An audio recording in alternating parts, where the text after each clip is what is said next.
خوش آمدید ہیں علم کا ساتھی میں، تعلیم کا آپ کا ہمسفر۔ یہ AI سے تیار شدہ آڈیو ہے جہاں کبھی کبھار تلفظ کی چھوٹی موٹی غلطی ہو سکتی ہے، مگر مقصد صرف ایک ہے، علم کو آسان اور دلچسپ انداز میں آپ تک پہنچانا۔ تو چلیے سفر علم شروع کرتے ہیں۔ تو آج ہم بات کر رہے ہیں مصنف ڈیوڈ ایگلمن کی کتاب دی برین پر، اور اس کا تعارف ہی ایک بہت بڑے دعوے سے شروع ہوتا ہے۔ جی، انسانی دماغ کائنات کی سب سے پیچیدہ شے۔ بالکل، یہ صرف ایک کتابی بات نہیں لگتی ہے نا، ایک چیلنج کی طرح ہے۔ بالکل، اور مصنف شروع میں ہی یہ واضح کر دیتے ہیں کہ یہ کوئی خشک سائنسی بحث نہیں ہونے والی۔ وہ ایک طرح سے دعوت دے رہے ہیں کہ ہم سمجھیں کہ ہماری کھوپڑی کے اندر کیا ہے، وہ عجیب و غریب حسابی مواد۔ مجھے یہ جملہ بہت پسند آیا، عجیب حسابی مواد۔ یہ شاعرانہ بھی ہے اور سائنسی بھی۔ مطلب کیا واقعی ہماری پوری حقیقت اسی سے بنتی ہے؟ جی، ہمارے خواب، ہمارے فیصلے، ہماری محبت، نفرت، یہ سب کچھ کیا صرف اربوں خلیوں کا کھیل ہے؟ ایک طرح سے ہاں۔ مصنف کا بنیادی نقطہ یہی ہے۔ جب وہ دماغی سرکٹس کی بات کرتے ہیں تو اس کا مطلب یہی ہے کہ ہماری عادتیں، ہمارے عقائد، یہاں تک کہ ہماری شخصیت بھی، وہ جسمانی طور پر ہمارے دماغ میں نقش ہو جاتی ہے۔ اچھا، تو یہ صرف خیالات نہیں ہے، یہ ہمارے وجود کا ڈھانچہ ہے۔ بالکل، اور یہ صرف ذاتی سطح پر نہیں ہے۔ مصنف تو یہ کہتے ہیں کہ ہماری پوری تاریخ اور ہمارا مستقبل بھی انہی سرکٹس میں لکھا ہے۔ ہماری تاریخ اور مستقبل بھی؟ یہ تو بہت بڑا دعویٰ ہے۔ جی، ہم کیسے لڑتے ہیں، کیسے محبت کرتے ہیں، یہاں تک کہ ہم بہتر سماجی پالیسیاں کیسے بنا سکتے ہیں، یہ سب دماغ کو سمجھنے سے جڑا ہے۔ سماجی پالیسیاں؟ یہ واقعی دلچسپ ہے۔ مطلب اس کا عملی زندگی میں کیا اثر ہو سکتا ہے؟ وہ اس پر تفصیل سے بات کرتے ہیں۔ جیسے ہمارا عدالتی نظام ہے، ٹھیک ہے؟ ہاں، وہ اس مفروضے پر چلتا ہے کہ سب لوگ ایک جیسے فیصلے کرنے کی صلاحیت رکھتے ہیں۔ ہاں، یہ تو بنیادی بات ہے۔ لیکن دماغی سائنس ہمیں بتاتی ہے کہ دماغی نشوونما یا کوئی چوٹ یا بیماری کسی شخص کی فیصلہ سازی کو ڈرامائی طور پر بدل سکتی ہے۔ صحیح۔ تو اس علم کی بنیاد پر ہم زیادہ منصفانہ اور مؤثر نظام بنا سکتے ہیں۔ یہ صرف ایک مثال ہے۔ یہاں سے بات واقعی بہت گہری ہو جاتی ہے۔ مصنف ایک تضاد پیش کرتے ہیں جو مجھے بہت چونکا دینے والا لگا۔ اگر دماغ ہماری زندگی کا مرکز ہے تو ہم اس پر اتنی کم بات کیوں کرتے ہیں؟ بالکل، یہ ایسا ہے جیسے کوئی مچھلی پانی پر بات نہ کرے۔ بالکل یہی تشبیہ مصنف استعمال کرنا چاہتے ہیں۔ ہم اپنی بنائی ہوئی حقیقت میں اتنے ڈوبے ہوئے ہیں کہ ہمیں احساس ہی نہیں ہوتا کہ اس حقیقت کو بنانے والا کوئی اور ہے۔ جی، اور یہ کتاب اسی حقیقت پر سوال اٹھانے کی دعوت دیتی ہے۔ یہ ہمارے ان بنیادی مفروضوں کو چیلنج کرتی ہے جنہیں ہم سچ مان کر زندگی گزار دیتے ہیں۔ کس قسم کے مفروضے؟ کوئی ایسی مثال جو سننے والوں کو حیران کر دے؟ ایک بہت بڑی مثال رنگوں کی ہے۔ رنگ؟ جی، ہم سمجھتے ہیں کہ رنگ باہر کی دنیا میں موجود ہیں۔ سیب لال ہے، آسمان نیلا ہے۔ ہاں، ظاہر ہے۔ لیکن حقیقت میں باہر کی دنیا میں صرف روشنی کی لہریں ہیں، مختلف طول موج کی۔ رنگوں کا کوئی وجود نہیں ہے۔ ایک منٹ، کیا مطلب رنگوں کا وجود نہیں ہے؟ رنگ صرف ہمارا دماغ بناتا ہے۔ وہ ان لہروں کا ترجمہ کر کے ہمیں رنگوں کا تجربہ کرواتا ہے۔ یعنی رنگ ہمارے اندر ہیں، باہر نہیں۔ واہ، یہ خیال یہ دماغ گھما دیتا ہے کہ ہم سب ایک بے رنگ دنیا میں جی رہے ہیں جسے ہمارا دماغ رنگین بنا رہا ہے۔ اچھا، یادداشت کے بارے میں کیا خیال ہے؟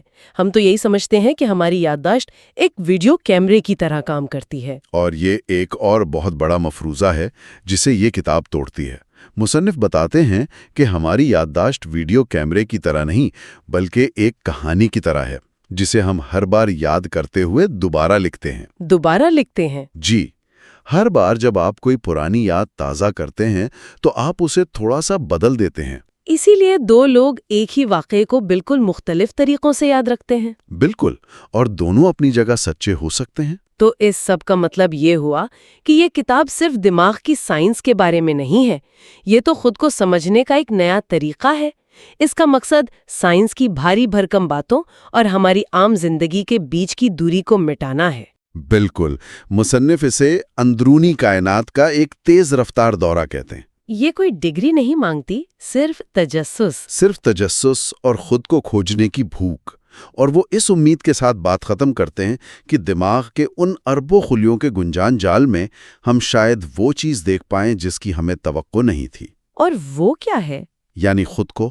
اور یہیں پر میں گفتگو کو ایک آخری خیال پر چھوڑنا چاہوں گی۔ ضرور۔ اگر ہماری پوری حقیقت، ہمارے رشتے، ہمارے عقائد، یہاں تک کہ ہماری یادیں بھی، اگر یہ سب ہمارے دماغ کے اندر بننے والی ایک کہانی ہے جسے ہر لمحہ دوبارہ لکھا جا رہا ہے، تو پھر خود کو جاننے کا حقیقی مطلب کیا ہے؟ اگر پوڈ کاسٹ سنتے سنتے آپ کا دماغ ہاں یار یہ تو کمال کا کانٹینٹ ہے کہہ رہا ہے، تو بھائی پھر لائک ضرور کرو، شیئر کر دو دوستوں کے ساتھ، اور ہاں سبسکرائب کا بٹن دبانا مت بھولنا، ورنہ اگلی دفعہ یہ علم کا خزانہ مس بھی ہو سکتا ہے۔ بالکل، تو چلیں اس کہانی کے پہلے باب سے شروع کرتے ہیں، اور باب کا عنوان بھی یہی سوال ہے، میں کون ہوں؟ کتاب کا جو پہلا نقطہ ہے نا، وہ کافی چونکا دینے والا ہے۔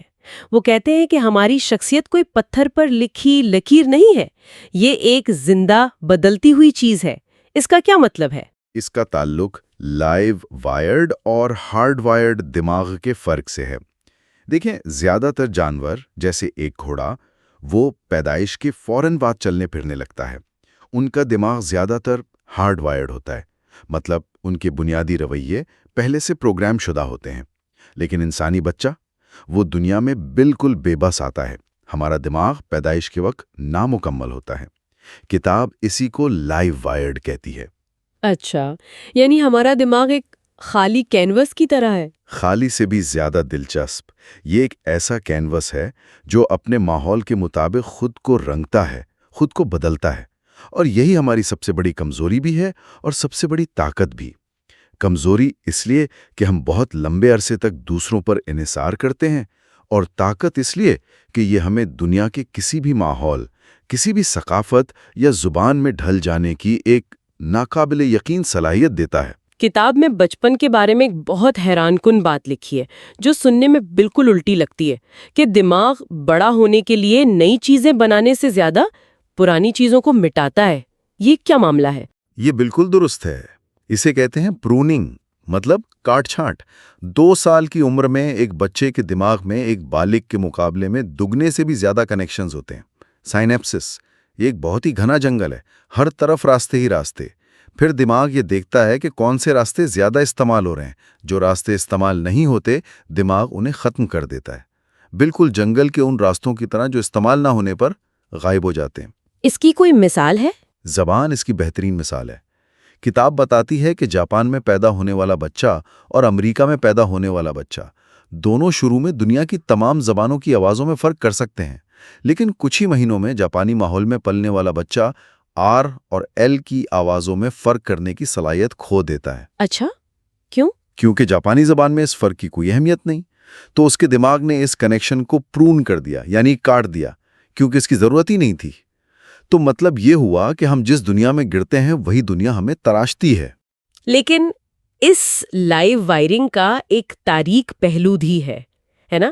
اگر دماغ کو صحیح ماحول نہ ملے تو کیا ہوتا ہے؟ کتاب میں یہ رومینیا کی یتیم خانوں کی ایک دل دہلا دینے والی کہانی ہے۔ جی، صدر چاؤشیسکو کے دور میں لاکھوں بچوں کو سرکاری یتیم خانوں میں چھوڑ دیا گیا تھا۔ وہاں ان پر کوئی خاص توجہ نہیں دی جاتی تھی۔ ڈاکٹر چارلز نیلسن جب وہاں تحقیق کرنے گئے تو انہوں نے دیکھا کہ ان بچوں کو نہ پیار ملتا تھا، نہ کوئی ذہنی تحریک، بس بنیادی ضرورتیں پوری ہوتی تھیں، اور اس کا نتیجہ بہت خوفناک تھا۔ ان بچوں کے دماغ کی نشوونما ہی رک گئی تھی۔ ان کا آئی کیو اوسطاً 70 سے بھی کم تھا، جو ذہنی معذوری کے قریب ہے۔ اور ان کے رویے میں بھی کچھ عجیب بات نوٹ کی گئی تھی، فوراً گھل مل جاتے تھے، جو عام طور پر نظر انداز کیے گئے بچوں کی نشانی ہوتی ہے۔ لیکن یہاں ایک امید کی کرن بھی تھی۔ نیلسن کی تحقیق سے پتہ چلا کہ اگر ان بچوں کو 2 سال کی عمر سے پہلے گود لے لیا جائے اور ایک محبت بھرا ماحول دیا جائے تو ان کے دماغ کافی حد تک بحال ہو سکتے ہیں۔ اس سے یہ ثابت ہوتا ہے کہ ابتدائی سالوں کا ماحول کتنا اہم ہے۔ اچھا، تو یہ صرف بچپن کی بات نہیں ہے، دماغ اس کے بعد بھی بدلتا رہتا ہے؟ کتاب کہتی ہے کہ یہ عمل 25 سال کی عمر تک چلتا ہے، اور نوجوانی کا دور خاص طور پر ہنگامہ خیز ہوتا ہے۔ بالکل، نوجوانی میں ہمارا دماغ ایک ایک ایسی کنسٹرکشن سائٹ کی طرح ہوتا ہے جہاں کچھ حصے بن چکے ہیں اور کچھ پر ابھی کام چل رہا ہے۔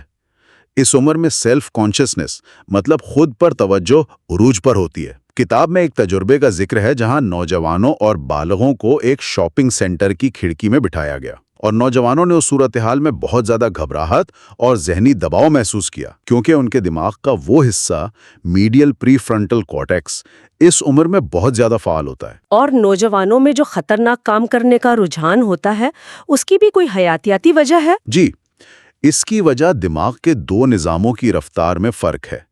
خوشی اور انعام تلاش کرنے والا سسٹم تو پوری طرح فعال ہو چکا ہوتا ہے، لیکن فیصلوں کے نتائج پر غور کرنے اور جذبات کو کنٹرول کرنے والا حصہ آربیٹو فرنٹل کارٹیکس وہ ابھی بھی ناپختہ ہوتا ہے۔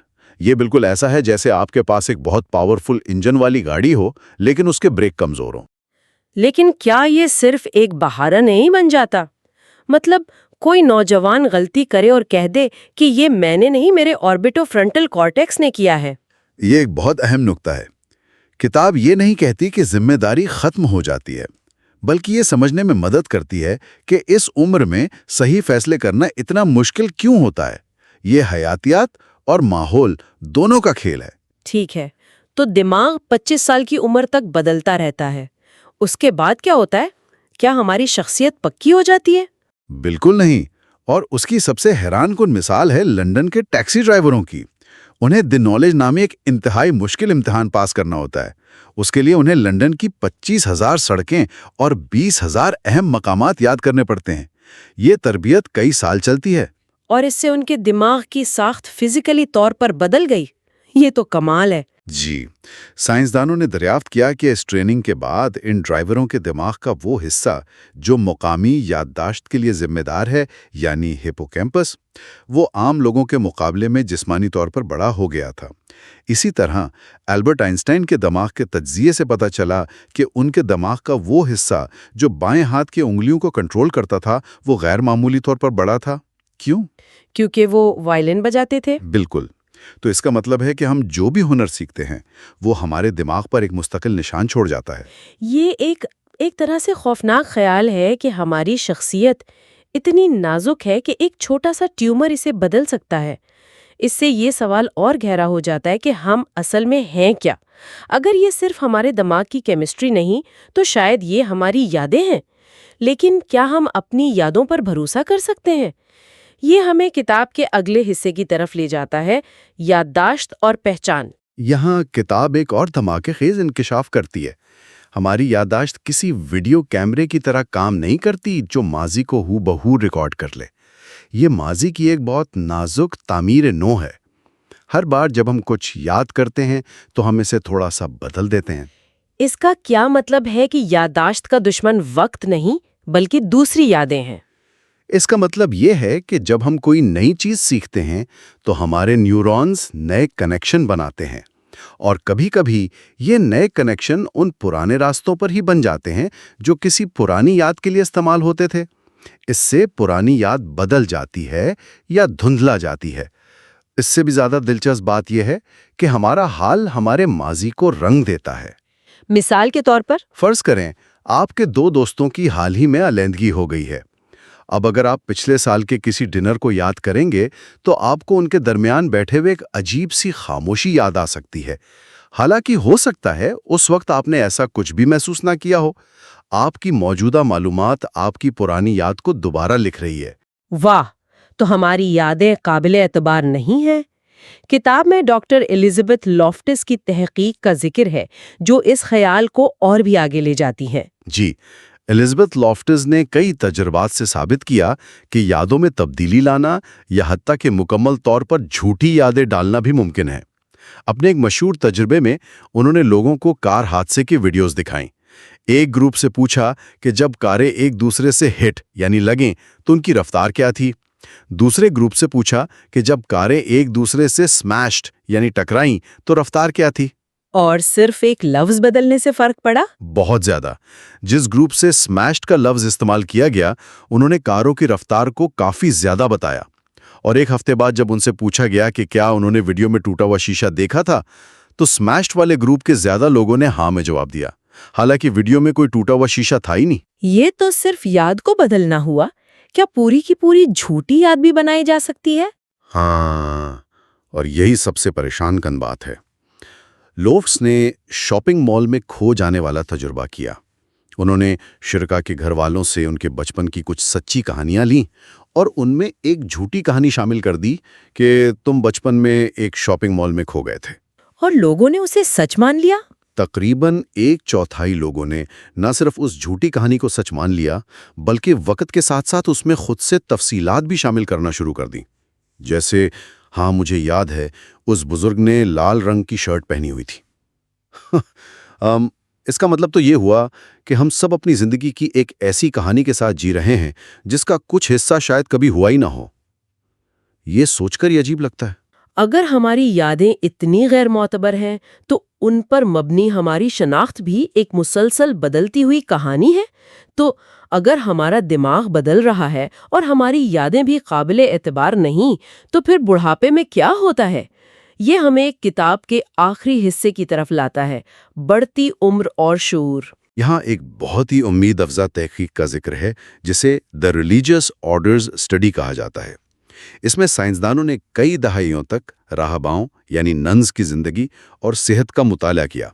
جب ان میں سے کچھ راہباؤں کا انتقال ہوا اور ان کے دماغ کا پوسٹ مارٹم کیا گیا تو ایک حیران کن بات سامنے آئی۔ وہ کیا تھی؟ کچھ راہباؤں کے دماغ الزائمر کی بیماری سے بری طرح متاثر تھے۔ ان کے دماغ میں وہ تمام پلاکس اور ٹینگلز موجود تھے۔ لیکن حیرت کی بات یہ تھی کہ مرنے سے پہلے ان کی ذہنی صلاحیتوں میں کوئی کمی نہیں آئی تھی، وہ بالکل نارمل تھیں۔ یہ کیسے ممکن ہے؟ دماغ بیماری سے بھرا ہوا ہے لیکن کام صحیح کر رہا ہے۔ اس کی وجہ ایک تصور ہے جسے کوگنیٹو ریزرو کہتے ہیں۔ جن راہباؤں نے اپنی پوری زندگی دماغی طور پر فعال گزاری تھی، وہ پڑھتی تھیں، بحث کرتی تھیں، نئی چیزیں سیکھتی تھیں۔ ان کے دماغ نے بیماری سے ہونے والے نقصان کے تلافی کے لیے نئے راستے اور نئے کنیکشنز بنا لیے تھے۔ کتاب میں اسے ایک ٹول باکس سے تشبیہ دی گئی ہے۔ اگر آپ کا ایک اوزار کام کرنا چھوڑ دے تو آپ دوسرا اوزار استعمال کر لیتے ہیں۔ تو عملی زندگی میں اس کا مطلب ہے کہ دماغ کو فعال رکھنا، نئی چیزیں سیکھنا، سماجی طور پر متحرک رہنا، یہ سب ہمارے دماغ کو بڑھاپے کی بیماریوں سے لڑنے کے لیے تیار کرتا ہے۔ بالکل، یہ آپ کے دماغ میں ایک طرح کا بیک اپ سسٹم بنا دیتا ہے۔ آخر میں کتاب ایک بہت بڑے سوال پر بات کرتی ہے، شعور، کانشسنس۔ یہ جو میں ہوں اور میں یہاں ہوں کا احساس ہے، یہ کہاں سے آتا ہے؟ سائنسدانوں نے EEG ٹیکنالوجی کا استعمال کرتے ہوئے جاگتے اور سوتے ہوئے دماغ کا موازنہ کیا۔ یہاں ایک اور دلچسپ بات پتہ چلی، گہری نیند میں بھی دماغ اتنا ہی فعال ہوتا ہے جتنا جاگتے ہوئے۔ فرق صرف سرگرمی کی نوعیت کا ہے۔ وہ کیا فرق ہے؟ جاگتے وقت آپ کے اربوں نیورونز آزادانہ طور پر ایک دوسرے سے بات کر رہے ہوتے ہیں۔ یہ ایک بہت پیچیدہ، غیر ہم آہنگ گفتگو ہوتی ہے۔ اس کی مثال ایک بھرے ہوئے اسٹیڈیم کی طرح ہے جہاں ہزاروں لوگ الگ الگ باتیں کر رہے ہیں، جبکہ گہری نیند میں وہی نیورونز ایک ساتھ ایک ہی تال میں فائر کرتے ہیں، جیسے پورا اسٹیڈیم مل کر ایک ہی نعرہ لگا رہا ہو۔ تو آپ یہ کہہ رہے ہیں کہ شعور کوئی ایک چیز نہیں بلکہ یہ اس شور یا پیچیدہ گفتگو کا نتیجہ ہے جو ہمارے دماغ میں ہر وقت چل رہی ہوتی ہے؟ بالکل صحیح۔ شعور منظم افراتفری ہے، آرگنائزڈ کیوس۔ یہ کوئی ایک جگہ نہیں بلکہ ایک عمل ہے۔ تو اس ساری بحث سے ہم کیا نتیجہ اخذ کر سکتے ہیں؟ یہ ہماری شناخت کے بارے میں کیا بتاتا ہے؟ اس کا سب سے بڑا نتیجہ یہ ہے کہ ہم میں سے ہر ایک ناقابل یقین حد تک منفرد ہے۔ آپ کے جینز اور آپ کی زندگی کے تجربات کا جو امتزاج ہے، اس نے آپ کے دماغ میں جو وائرنگ بنائی ہے، وہ کائنات میں کسی اور کی نہیں ہے۔ آپ کا دماغ برف کے گالے کی طرح منفرد ہے۔ اور اسی وجہ سے ہم سب دنیا کو مختلف نظر سے دیکھتے ہیں۔ جی، کتاب کہتی ہے کہ ہم چیزوں کو ویسا نہیں دیکھتے جیسی وہ ہیں، بلکہ ویسا دیکھتے ہیں جیسے ہم خود ہیں۔ کسی بھی چیز کا مطلب ہمارے لیے کیا ہے، اس کا انحصار ہمارے ذاتی تجربات کے جال پر ہے۔ ایک کپڑے پر رنگوں کا امتزاج کسی کے لیے کچھ نہیں، لیکن اگر وہ رنگ کسی ملک کے جھنڈے کی شکل میں ہوں تو وہ کسی دوسرے شخص میں گہرے جذبات اور یادیں جگا سکتے ہیں۔ یہ سب ہمارے دماغ کی وائرنگ پر منحصر ہے۔ اور سب سے اہم بات شاید یہ ہے کہ ہم کوئی ساکن چیز نہیں ہے۔ پیدائش سے لے کر موت کے آخری لمحے تک ہمارا دماغ بدلتا رہتا ہے۔